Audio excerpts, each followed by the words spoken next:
Edmonton home sales in September 2024. The data is out. It's exciting. Things are happening. Jay, tell us a bit about it. Hey, Josh. Thanks for having us. We are glad to be here. So, hey, let's just dive right into this deal with like what's going on in September in Edmonton. But first, let's talk about how is Edmonton stacking up to Canada.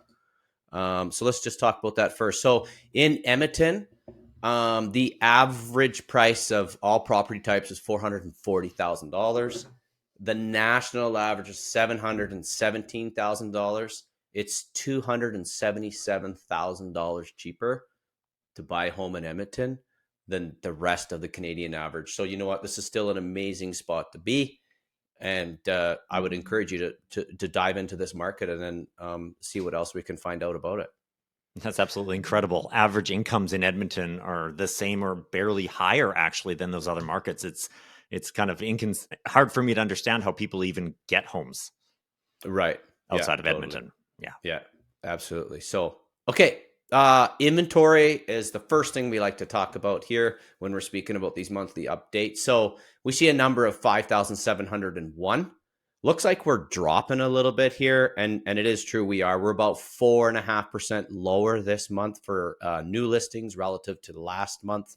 And so we're still up about 6.5% year over year. But right now we've dropped 4.6%. So what does that mean for the next set of numbers that we're going to talk about here? And that's sales.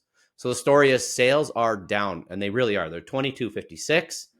The trend looks like we're dropping, but if we look back to March, these numbers are starting to line up.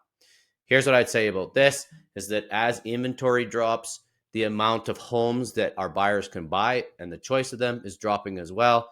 I have noticed a trend with builders. They seem to be holding on to their inventory a little bit tighter. They're anticipating these prices are going to rise. And so they've actually slowed down the number of homes that they're offering to the marketplace. I think this is part of the story with what's going on, why our sales are down. I also think there's some buyers on the sidelines that are going, what's happening? What's interest doing? What am I going to be able to afford next month? What's house prices doing? So they're standing on the sidelines and they're taking a breath and watching with what's happening. Year to date, they're up. So we're going to see this 10% gain still from year to date from now to September of 2023. 10% is a great number. I don't know what's going to happen in September 25, but I can't wait to see. Here we are with the days on market.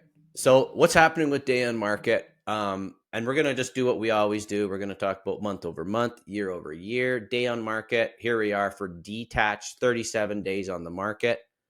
Little bit of a change from August 2024, but there is a change from a year ago. And that seems to be the trend that we're seeing, right? Really close from September to August, but year over year is where we're seeing some of these changes. 7-day in semi-detached, we're a 6-day in row houses, right? So we're seeing this trend of like the day on market is still lessening. A little bit seasonal change, but year over year, we're still in really good shape for our day on the market. So what is the rate of change? Another great metric, right? What's happening to our prices month over month, 2% gain year over year, almost 12%. Semi-detached, we're down 1.4%, but look at that, 16.3 year over year. That's some pretty awesome numbers still. 7.5% year over year for row houses, 12% for apartment condos, and just minor, almost like zero change month over to month. So that's something good, but we can dive into these a little bit deeper here.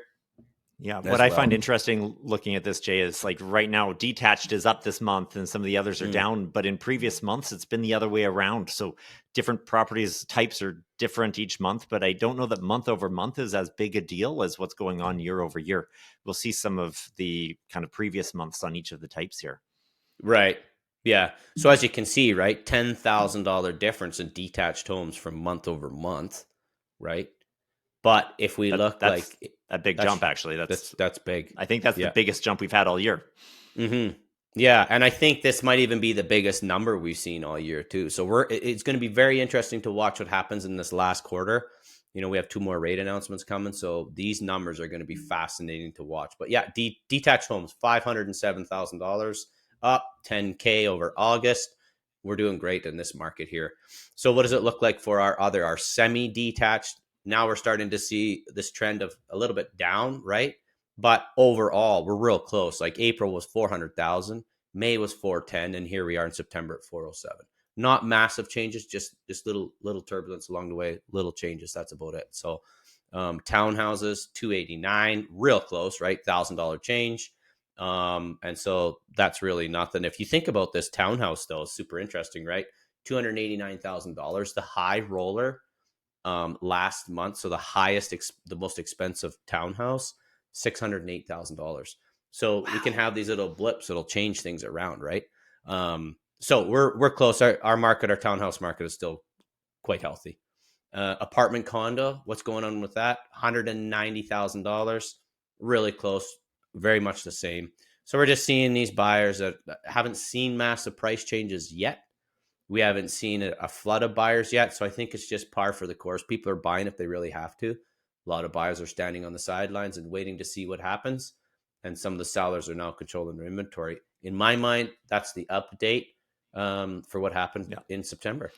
And on the mortgage side, as I'm talking to people, everybody is watching the news, expecting those rate drops from the Bank of Canada, expecting rate drops on the fixed mortgage rates as well. We're likely going to see 0.5% rate drop here later in October, and again, probably before Christmas. So massive rate drops. So we're going to see more people able to buy a home, especially the 30-year amortizations coming out in December.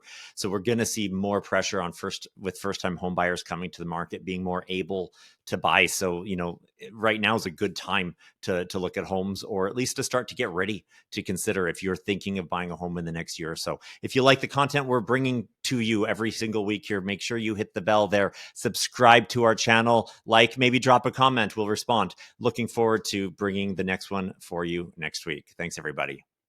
Take care.